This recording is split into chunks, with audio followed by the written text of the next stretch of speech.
Agora, eu fico feliz porque, assim, a sociedade, na minha visão de fé, né, o Senhor Deus, ele, na sociedade, nas forças do bem que ele vai agindo, ele vai fazendo florescer as fontes, né? Então, nós estamos vendo, por exemplo, essa mudança acontecendo até em relação aos profissionais, né? Antigamente, eu não vou no psicólogo porque eu não sou maluco.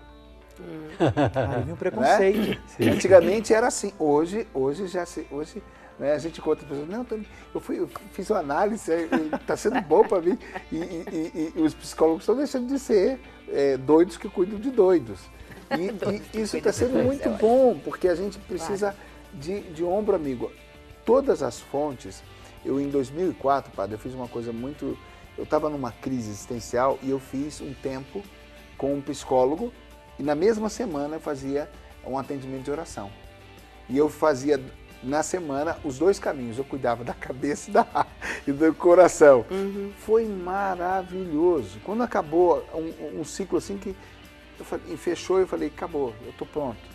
E interessante que a gente precisa desse cuidado, porque a visão vai ficando ofuscada pela dor, a gente vai ficando, o sentimento, né? A poeira está aí ainda, levantou poeira e a gente não enxerga mais nada, e a gente precisa, esse pai, por exemplo, com esses filhos sozinho, precisa de um ombro amigo, Maria Tereza, para poder ser orientado.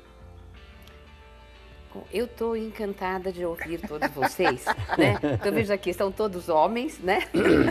Né? E todos estão falando... Eu te avisei que muitos programas fica só uma mulher aqui.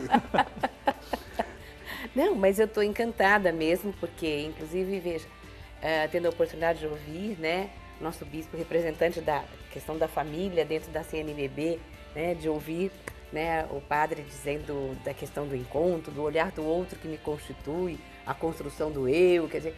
Então, veja, são abordagens, são facetas que muitas vezes estão sendo faladas no mundo científico, entendeu? Sim. Mas sem esta relação com a espiritualidade, e eu faço, né? Mas eu fico contente de ouvir, né? Tô encantada. E a defesa do homem, para mim, é um ponto fundamental. Não é, porque a fé não contradiz a razão, a gente já sabe disso, mas é bonito ver agora na prática, né, sobre o foco da fé e sobre o foco da psicologia, a gente cuidando da pessoa. Cuidando da pessoa, cuidando da pessoa.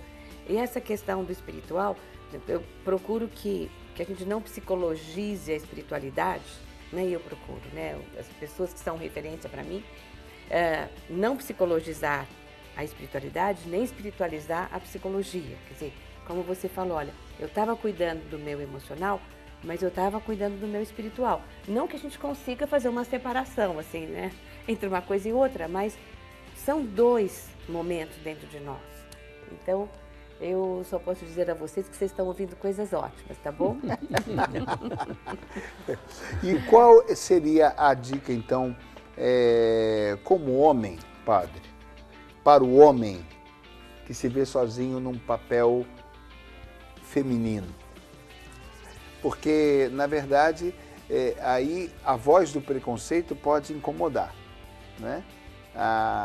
O que a sociedade rotula pode ser para a gente um peso e esse homem começar a se envergonhar e até se esconder um pouco desse papel. Querendo ou não, ainda convivemos com a sociedade machista. Nós temos, mesmo com todas as evoluções e crescimentos, com todos os estudos, com toda essa dinâmica própria da sociedade, não é? Em abrir horizontes, quebrar paradigmas, ainda nós temos um machismo muito forte e presente. O que eu falo é que o homem, ele precisa saber que por ele ser homem, ele não é o macho. O macho é animal, o homem é racional. E por ser racional, ele sente. E dar atenção aos sentimentos que estão ali eclodindo dentro dele é o melhor caminho para ele se perceber enquanto homem. Saber que ele precisa de um abraço, que ele precisa ser ouvido, que ele precisa chorar, que ele precisa encontrar-se em outras pessoas, que ele precisa de um ombro amigo. Se sentir limitado e incapaz também faz parte do ser homem. Mas também saber que ele tem potenciais a ser desenvolvidos. E se depara com a situação, no caso que é o nosso tema de hoje, de encontrar-se diante, né, dos filhos sozinhos, sem a companheira, o mesmo que assuste, abrace. abrace e busque ajuda, não é? Abrace e busque ajuda, por quê? Busque ajuda. Porque nós sempre necessitamos de alguém que nos acompanhe. Nós não somos completos. Não é? Você falava da terapia que fez, né? Para aquele momento. Outros momentos virão e, fui atrás e necessitarão de terapias. Não é? Eu já fiz, hoje continuo fazendo. E isso para mim é maravilhoso. Então, buscar alguém que nos ajude, que nos ajude a refletir o nosso eu. Quer dizer, esse reconhecimento do meu limite, esse reconhecimento de não estar completo, esse reconhecimento que eu sou pessoa, eu não sou super-homem. Isso mesmo. Né? E isso me ajuda fundamentalmente. Porque a ideia do super-homem destrói a humanidade. Não é? A fronteira, a nossa fronteira nos constitui. Até aqui eu posso. Daqui para cá eu sou, desculpa, mas daqui para lá eu não dou conta. Eu preciso de alguém que me ajude. Então ajuda, Maria Tereza. Não, eu estava pensando na importância da dependência, né? Porque a dependência é uma palavra também hoje muito evitada. Eu não posso ser dependente, não posso ser dependente de ninguém, eu tenho que ser dependente. Não, eu preciso ser dependente, né? Dependente não tira a minha autonomia, mas essa dependência que me leva a saber que é o outro, que é o encontro, né? A cultura do encontro. Mas eu pensava também que os homens, quando aí ficam sozinhos, talvez até eles recebam mais ajuda do que a gente imagina. E quando sou fraco, é que sou forte. Né? Esse tema, né? Já Paulo nos dizia, né? Quando eu sou fraco, que sou forte.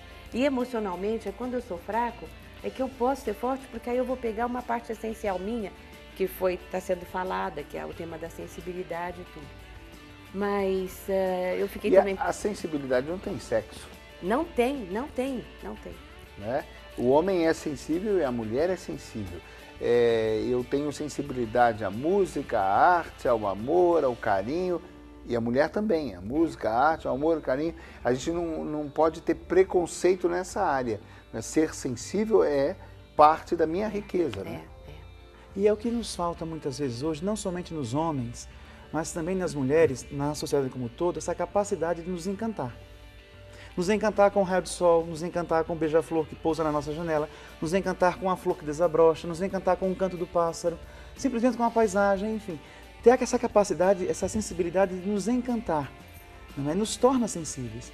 Então, hoje, no modo geral, tanto para nós homens, quanto para as mulheres, nessa dinâmica de construção, né, do eu homem, do eu mulher, essa capacidade de nos externalizar como homens e mulheres férteis, capazes de gerar vida, não de homens e mulheres castrados. Porque nem sempre porque eu gerei um filho, eu sou fértil.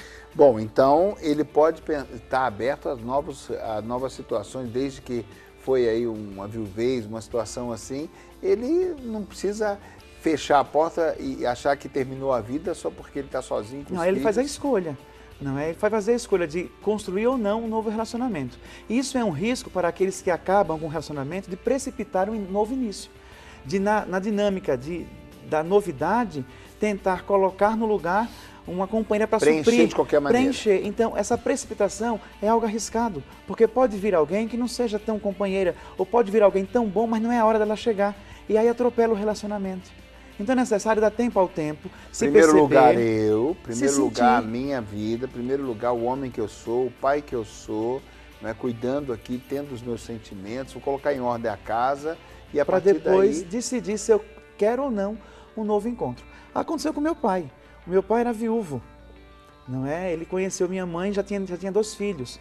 E ele passou 5 anos de viuvez, né? E prometeu não casar mais. Quando conheceu minha mãe, quebrou a promessa. Casou e nasceu a mim. Né? Mas meu pai passou 5 anos cuidando dos meus irmãos sozinhos. Né? Minha irmã, quando a mãe dela faleceu, ela tinha 2 aninhos. Meu irmão tinha 7. Então meu pai tinha que trabalhar, cuidar da filha. Né? Por um tempo teve a ajuda de um parente. Cuidar até da filha. A filha, uma caçula. Não é? Ele deixava ela em casa, avisava que não fosse à janela, ligava a cada 15 minutos o trabalho para que ela atendesse. Então, imagina o sofrimento desse homem e esse exercício de sair de si, não é, para ir ao encontro desses 2 filhos que estavam sem a mãe. Né? E os meus irmãos passaram. Depois, claro, meu pai casou com minha mãe, não é? E coincidentemente minha mãe é irmã da falecida esposa dele, então ficou Já tudo era em família. próximo. Até que não, porque eram irmãs que nunca se viram. Mas Era mais sabia da velha, história, era mais né? velha e uma mais nova e nunca se viram. Ah, meu Deus. Depois, a gente faz um outro só para você Um outro só contar para essa isso. história. Não, Fala, e já que a partir das histórias todo mundo encontra uma partezinha que é própria, né? Sim. Fica tudo muito rico. Eu fiquei Sim. pensando, mas foi uma coincidência ele estar aqui? Ele teve um pai assim, né? Então é telcidência, né? Telcidência, né? Tá certo. Esse é o Orientes hoje falando então dessa riqueza que é a vida, a família e o papel de cada um de nós. A gente vai para o intervalo, voltamos já já.